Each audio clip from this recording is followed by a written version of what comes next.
Today, if you hear his voice, do not harden your hearts, as at Meribah, as on the day at Massah in the wilderness. Now, this is actually further down in the same chapter that we were previously studying, Psalm 95. And it's telling us something about what we should not do. Here we're being called to worship God. What should we not do? Don't harden your hearts. Once again, we're not focusing on the broader relationship, but the smaller, lower level relationships for the sake of this course. And so my first consideration is the conjunction as being used here. It sounds like with this word, God is indicating some story that's going to serve as an illustration and help us greater understand what is meant by do not harden your hearts. My second consideration is the verbs. Here we have the idea of harden your hearts.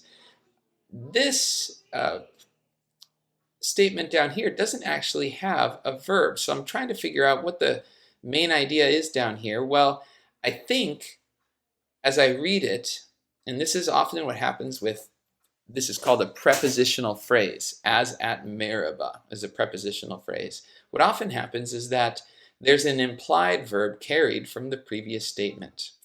So let me read it with that in mind. Do not harden your hearts as they hardened their hearts at Meribah, or as they hardened their hearts on the day at Massah in the wilderness.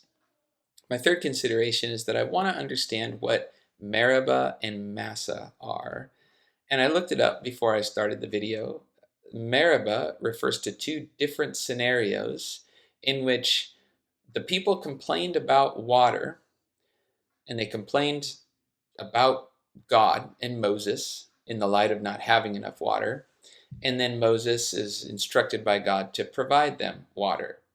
And Massah is actually another name for one of these situations, both of which are called Meribah. Meribah, the word means strife. Massah, the word means testing. And so this really unpacks a lot of what I need to understand by understanding hardening of heart. And so all these considerations, I am seeing this as a comparison. A comparison relationship is an action and a statement that clarifies that action by showing what it is like. And so there it is, like, or just as, or even as. These are all possible conjunctions for the comparison relationship. So God is instructing us not to do something, and in order to understand it more, to unpack that idea, that's a word that often goes with the restatement relationships, is a way to unpack an idea.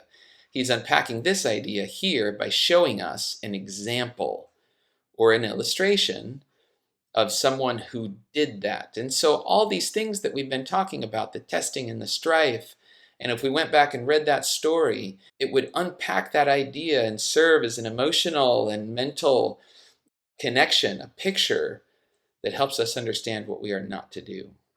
There are two common questions on the mind of a man preparing a Bible teaching. What can I say about this text, and what is this text saying? Well, the former matters a little. The latter is the key to faithfulness. The bracketing Bible study method helps me get this right, guarding me from preaching a smashing sermon made up merely of my own opinions. Check it out at Bible Arc Equip.